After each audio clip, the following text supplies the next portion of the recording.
Alrighty, with a bit of luck you can hear me reasonably well. I just got this phone laying on my lap.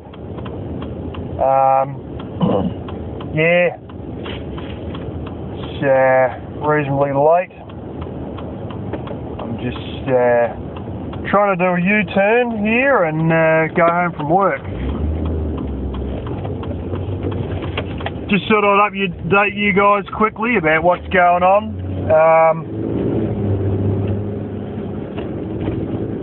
Basically, yeah, I am working through a temping agent for a major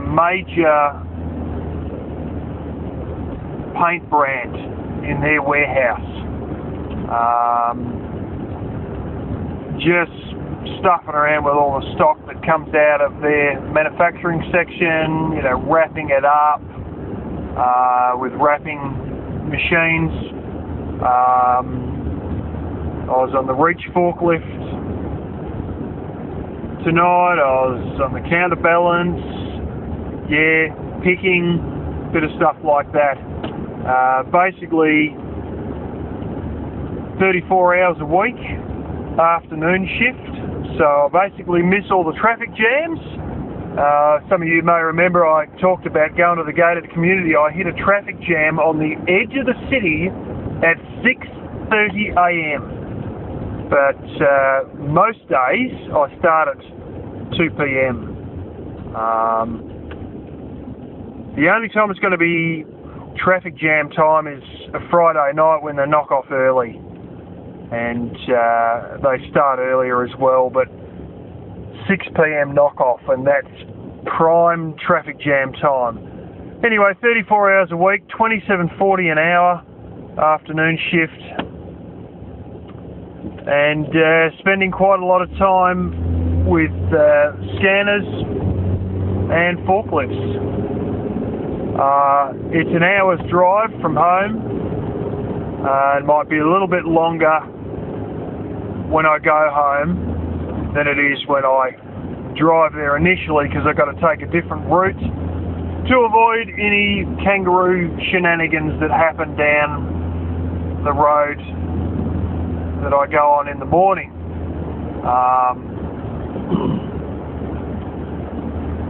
So anyway, this job's basically guaranteed pretty much, so long as I don't smash any paint tins badly and spill shit everywhere. This job's pretty secure until the 9th of January, at which point they have decided that instead of having their warehouse literally only, 30, 40 yards from where they're, or however long it is, it might be 70 yards from where they're actually filling the paint tins, it'd be better to handle.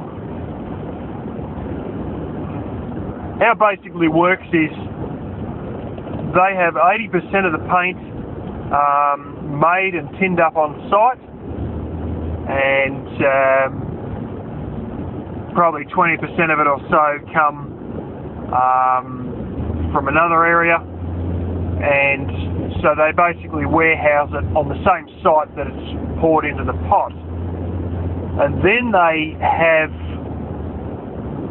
was actually when I was working as a courier, the people that we used to subcontract for take away the vast majority of their stock,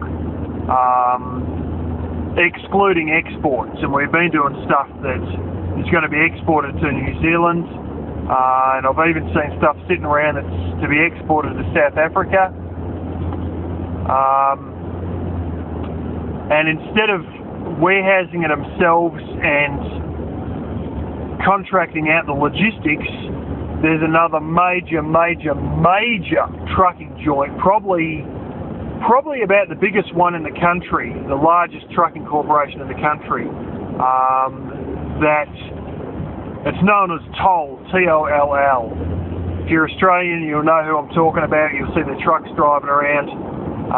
They are going to take over the warehousing and logistics for it. And fingers crossed, we're all going to be referenced to get a job with them, whether we will meet their standards, requirements, whether they got their own ideas on who they want to employ and how they're going to do it, and where their warehouse is going to be. We'll find out after January the 9th. But anyway, until then, I've got a reasonable amount of money pouring in. Gross income most nights is $190 a night. So, yeah, instead of just getting the fence done and then waiting for the toilet to be done at a later stage, I might very well be doing pretty much both at once. It's going to be good to have the money flowing back in again, and anyway, we're saved from all the welfare office bullshit. I've got to go in and see them tomorrow morning and verify a few things, probably sign one or two things with them and get out of all this horrible crap that I was otherwise going to be involved in. And yeah, so anyway, I just thought I'd give you guys an update. This is probably those of you in Australia on the eastern coast, when you're seeing this is when I've uploaded it, and yeah, it's probably going to be fairly late upload, so you'll probably see it the next morning. But anyway, we're at that teething stage. I haven't spent any more than about 6 weeks on a reach fork, and I got back in that again tonight, and I'll tell you what, there's some